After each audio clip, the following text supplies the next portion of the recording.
Well, just last hour, Prime Minister Mark Carney and U.S. President Donald Trump said they are aiming to reach a trade and security deal within 30 days. This news comes after the leaders opened the day with a positive tone. U.S. President Donald Trump is meeting right now with Canadian Prime Minister Mark Carney on the sidelines of the G7 summit in Alberta. This video is actually from moments ago. Let's listen in. Trump, locked in his steel fortress, set Alberta ablaze while Canada remained silent and, shook. The World Trademark Carney's unsigned statement in response to the 25% tariff shock cornered Washington, while Europe threw a $150 billion Ukraine fund onto the table. Now the question is, will this trade war hit the global economy, or will it leave the U.S. alone? From the silence at the Alberta G7 table to the ICE raids on the streets of Chicago, from the viral Canada's silent protest, no statement, no photo, explosion of rush stand with steel, to Berlin and Paris's no to the G9 stance, every move is turning Trump's 2025 tariffs into a global breaking point. Canada is preparing whiskey, the EU is preparing batteries, Japan is preparing its WTO petition, and the U.S. is beginning to hear the footsteps of inflation and diplomatic isolation behind its steel wall. Who will win the first real stress test of Trump's tumultuous second term? It came in the summer of 2025 at the G7 table set up on the peaks of the Alberta Rockies. Even before the summit began, heated trade rhetoric, steel and aluminum tariffs, and electric vehicle subsidies had raised tensions between Canada and the U.S., but honestly no one foresaw that the explosion would be so violent and so fast. Instead of stepping in front of the cameras when he learned of the White House's decision to impose 25% tariffs on all goods plus 10% tariffs on energy products, Canadian Prime Minister Mark Carney chose to, tone down the rhetoric of diplomacy. He announced that he would not sign the summit's final statement prepared by Ottawa, canceled the joint family photo, and erased the last-minute shots of shaking hands with Trump. Thus, the first strategic silence move in G7 history was recorded. The sharpest protest was to say nothing. This shadowy tactic suddenly left the U.S. president on the defensive. Trump landed in Alberta that same day and, threatened to raise tariffs by 50%. In response, Canada launched the MASH viral response #Stand with Steel and Market Panic. The Stand with Steel campaign, went viral in minutes at Millennium Park. In just 3 days, workshop owners from Montreal to Windsor repriced all raw material supply chains to Washington, and Detroit's automotive supply industry was forced to lower its first quarter profit forecasts. A simultaneous shockwave erupted on the other side of the Atlantic. European Commission President Ursula von der Leyen described tariffs as a minefield laid across the global economy during the summit's closed session. And immediately afterward, she announced a €150 billion Ukraine Solidarity Fund, a joint supply pool for critical minerals, and roof subsidies for green industry. From Brussels, the message was clear. If Washington continues its unilateralism, the EU will, play the market-size card. Macron opened another front for France, directly describing Trump's proposal to invite China and Russia back, and turn the G7 into a G9 as dynamite for the chain of allied values. German Chancellor Friedrich Merz joined the same line, saying, "I cannot give a seat to a Moscow that continues to bomb Ukraine." Thus, the US-Europe alignment was photographed for the first time not as parallel tracks but as two intersecting rails. Domestically, things were even more complicated. Thousands of miles from the capital, ICE agents launched a raid on immigrants called Operation Safe Haven, which shut down Chicago's Little Village neighborhood. Hundreds of undocumented workers were rounded up at dawn, and payrolls in the agriculture, hospitality, and construction industries were shaken across the country. Economists noted that, in addition to the cost of steel tariffs, this labor shortage would be reflected in inflation in the form of a hidden tax. Let's take a look behind the scenes. Prime Minister Mark Carney, without calling a single TV camera into the marble corridors of the Ottawa Parliament, announced that the draft official statement had been withdrawn before reaching the summit. Normally, each G7 host submits the main framework of the outcome text to the negotiating table months in advance. The US makes a few fine adjustments, Japan adds footnotes on the metric system, Germany insists that no paragraph ends with a passive sentence and the final document is signed at the ceremony. What Carney did was the exact opposite. No text, no photo, no handshake, no signature, unless Washington rolls back tariffs.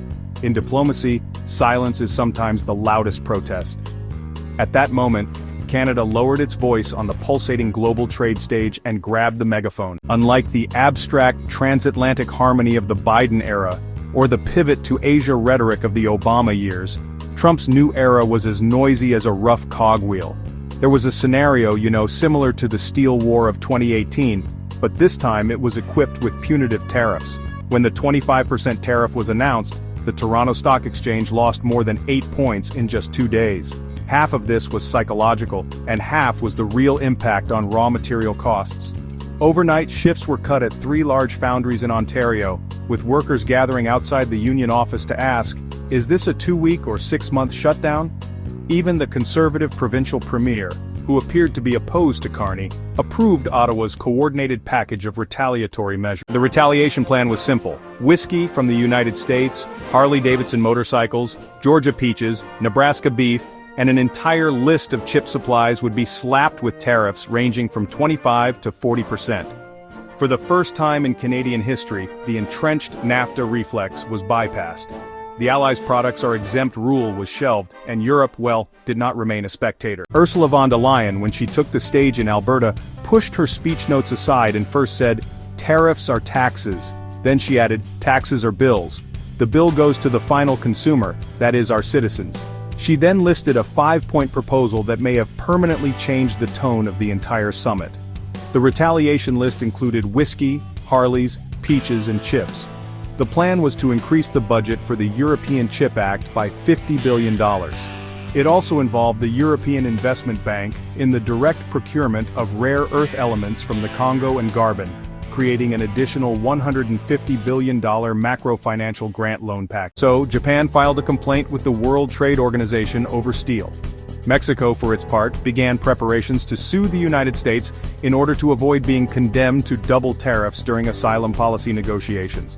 And India, even as a guest, winked at the European Union-Canada Critical Mineral Corridor. America, it sat in the chair at the center of the table, but the table's perimeter was, drawing a new seating arrangement.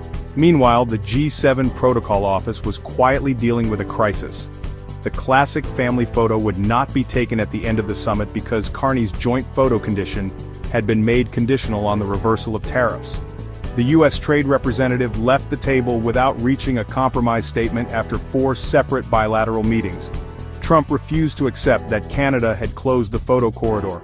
On the contrary, he headed for Air Force One in the press corridor saying, "I'm flying, we'll sign in Washington this time." As the Air Force plane started its engines, Reuters and AP photojournalists scrambled to capture the obligatory shot from the edge of the runway. The only symbolic image left was Trump waving from the steps of the plane wearing sunglasses. For the first time in history, the summit ended without a signed agreement or a group photo. But, the real repercussions of the game played out on the American domestic political scene. While the cameras were in Alberta, ICE units carried out raids in Chicago's Little Village neighborhood under the name Operation Safe Haven, detaining hundreds of undocumented immigrants without checking their criminal records.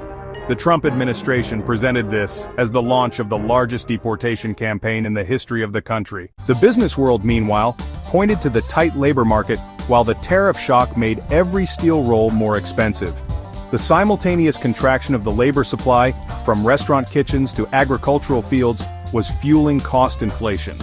When Moody's and Fitch combined the wave of immigration with their supply chain disruptions index and lowered their U.S. growth forecast by 1.5 points, the White House press briefing was, silent. No one took the microphone to defend heavy economic theory, while this multipolar map was being drawn outside. The socio-economic side effects of the immigration operation were quickly felt. Inside the country, there was a delay in harvesting due to labor shortages in California's almond orchards, disruption of shift schedules in New Jersey's logistics warehouses, and a reduction of maintenance crews in Texas's oil fields. All of these changes were reflected in retail prices. The double inflation caused by the tariff and immigrant mix put pressure on the Fed's interest rate path, even as the Powell administration was preparing to respond. As the Fed looked to reduce monetary easing ahead of an election year, Trump's trade and immigration policies not only created a crisis on the international stage, but also put the U.S. consumer wallet under fire.